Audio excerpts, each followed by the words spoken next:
The year is after Colony 195. What's going on, everyone? Phil here from Park Life Nerds. Today we're going to talk about a show that really got me into anime in general and just nerdy stuff. I grew up in the UK, and around that time when I was growing up, Toonami was huge on Cartoon Network. It was the best way to get your fix of shows like Dragon Ball Z, Outlaw Star, Cowboy Bebop, and the show that really caught my eye was Gundam Wing. From what I understood with Gundam Wing was, the franchise was the first show that really took off with the Western audience, and for me, it was basically watching a show which was Power Rangers Megazords fighting it out in space, but without all the clunkiness as you see now when you watch Power Rangers, mind you.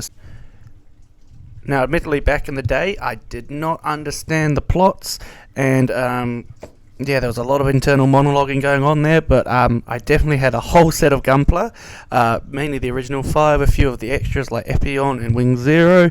So I figured let's look into the Gundams and the mobile suits throughout this show and see why it made such an impact on me and see what extras I can learn about the suits now that my ears and eyes are open. Alright, so let's begin. Gundam 01, the Winged Gundam. Probably one of the most iconic Gundams in the series. The Winged Gundam boasted both a flight mode, or bird mode, along with its buster rifle. This Gundam was almost a carbon copy of the Wing Zero, which we'll get to in the future, but Wing Zero was basically the original Gundam made by the 5 scientists. Originally piloted by Hiro Yui, who was the main protagonist of the series.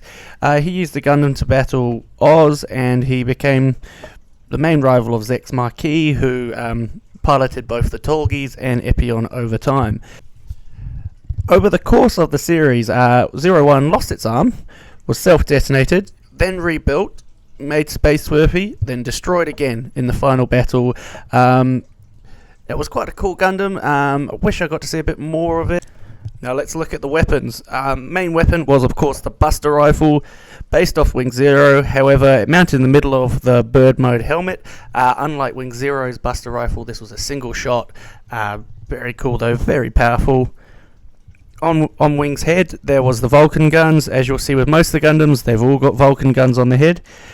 Machine cannons in the shoulders, used for close combat firing. And of course the shield itself. Saw them use it to stab a few people with, which was pretty cool. And finally, one of the main things you'll see throughout the series is, of course, beam sabers. Beam sabers used for quite most of the battles in the franchise. And as I mentioned, this was an iconic one of the series. Hero landing on Earth and watching it transform from bird mode into battle mode was really cool. And yeah. Okay, next Gundam off the ranks. One of the coolest, Death Scythe, or remade Death Scythe Hell. Gundam 02. Now, in my opinion, this is one of the most badass looking Gundams, mainly because it had a beam scythe, and that was something I hadn't seen before. Death Scythe was piloted by Joe Maxwell, the man with the ponytail, voiced by Scott McNeil, who was also Rat Trap in Beast Wars. Now that you've heard that, you will be unable to hear it. It was created by Professor G and built for stealth. Death Scythe had hyper jammers in its backpack, making it invisible to radar and almost invisible to all electronic devices. Now let's look at the weapons. Of course, it had its beam scythe for sneaking close combat, a buster shield that can be used for close combat as well as fired at the opposition, and mounted in the head, of course, it had its Vulcan cannons. So during the franchise, after battling throughout Earth, the Gundams realised they had to take the battle to space, which meant, obviously, Death Scythe ended up in space, where it wasn't equipped to battle the mobile dolls. Unfortunately, it was almost destroyed, but luckily it found its way into the hands of the original 5 Gundam scientists, who worked tight secretly to create the Death Scythe Hell model, which was a pretty cool upgrade, if you ask me. Like the original, it was built for stealth, but with the new large cloak that used to kind of like a shield, it would clip around it and ping out for battle. It was better suited for space fighting, and also on the upgrades, its scythe got into a twin beam. The episode where this one and Ultron emerged from and started attacking was one of the coolest ones in the series. At that point, I thought, all was lost because the Gundams were pretty much scattered around and not much was happening, and they were losing quite badly. But yeah, Death Scythe/Death Scythe's Hell, one of the coolest unique Gundams that you can get in the series. Again, I had gunpla of both of these two. The Death Scythe Hell one was twice the size of all the other Gundams, so it kind of stuck out on the shelf, but pretty cool build. Gundam 03, or Heavy Arms, was a Gundam that basically chewed through the most bullets you've ever seen. Heavy Arms was piloted by Troy Burton and created by Dr. Five.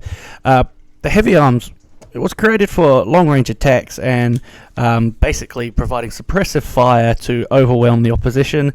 As you can see from it there, it is just full of guns. So why don't we go through them all? Like all Gundams, of course, Vulcan cannons on the head, machine cannons in the collarbone, the chest Gatling guns, the chest opened up to produce 2 Gatling guns, 6 homing missiles that were located in its shoulders, micro missiles mounted to the legs, army knife on the right arm for close combat, of course, you need close combat, and its iconic beam Gatling gun, the main weapon over the left arm, able to be mounted on the back when not in use, as it was too heavy and would mean that they were quite immobile whilst using it. As Heavy Arms was mainly a ground-based attacker, it wasn't going to be much use in space. However, it was rediscovered and upgraded and to the Heavy Arms Kai for space combat, which meant a lot of the guns and basically made airtight. This version had dual beam Gatling gun on its left arm, so double the firepower. Still pretty cool, but looked pretty similar to the original if you ask me. Gundam 04, or Sandrock. Sandrock was piloted by Quattro and was built by Instructor H. It was designed as a land/desert attacker. Its armor was made a lot more durable than the other Gundams, and as you can see, it's quite chunky when you look at the pictures of it. Again, because of desert fighting, it was close combat. It was designed to function through sandstorms and had built-in a commander unit, so it was able to lead by example, basically, which comes into play a bit later on in the series. As you can see, weapons-wise, of course, it had its Vulcan guns. Why not? Because it's a Gundam. It's heat shotels, I hope I pronounced that right, which are basically the 2 swords. Main weapons, heated curved blades, basically could slice through any opposition. There was a shield mounted on its arm for protection, although it was one of the more bulkier armored Gundams, and they could combine the shield, swords, and his backpack to create a cross cutter on his arm, which was used basically to just cut people in half. That could also be fired at people if need be. During a battle, Quattro ended up self-destructing Sandrock. In a bit of an emotional part, the Gundam actually opened its door and let Quattro escape and walked straight into the middle of Oz, self-destructing, which we all thought was going to be the end of the Gundam as the other pilots all escaped. However, Oz discovered the remains of this suit and went about recreating it for basically their own purposes. I'm going to butcher this name, but it found its way into the Magnet Corps, and on his return to Earth, Quattro was able to find his Gundam and reunite with his friends, and luckily they managed to, like everyone else, made the suit safe for space travel, which really helped out in the final battle. Quattro himself was around and about. He piloted a few different, like the Gundam Wing Zero and a few of the Oz suits, but once he found his way back to Sandrock, he took a leadership role in the team. Alright, Gundam 05, the last one of the original Gundams. Gundam Shenlong, or as it became in the future, Ultron. Shenlong was piloted by Wu Fei, or Chang Wu Fei, and built by Master O. The Gundam was created to excel in close combat, and again, another unique design I've not seen really throughout the franchises. Its weapons, of course, Vulcan cannons on its head. It had a beam glaive, which is the pole. Again, another unique close combat weapon, and everyone's favourite, the Dragon Fang, which was the dragon head, which would close over his fist, shaped like a dragon appropriately, and could be extended for, I wouldn't say long-range attacks, but long enough to attack from further distance. That was also mounted with flamethrowers on the inside. Shenlong's shield was a round one for throwing, kind of like Captain America. He also had a unique function called Fighting Sight, which was a sensor system built into the Gundam, which meant it could pinpoint the exact location of all its targets. Shenlong was used in many battles, and of course it went to space with the rest of the Gundams. Unfortunately, the close combat style fighting was not the best in space and ended up becoming disabled when he attacked an Oz lunar base. Whilst kidnapped, Woofy discovered the scientists, all 5 of them, had got together and were secretly working on Shenlong as well as 02 Death Scythe, which leads us to his rebuild, which was Ultron. The name changed from Shenlong to Ultron due to Ultron meaning two-headed dragon, which becomes appropriate when you see in the upgrades they actually gave it 2 dragon fangs, which meant both hands could be extended now as attack from long distance. His beam glaive was also upgraded to a 2-headed trident beam. On his backpack he had mounted thrusters and beam guns, so he could attack with guns basically from a distance. I thought this was a really cool rebuild, especially the fact that it got 2 dragon fangs.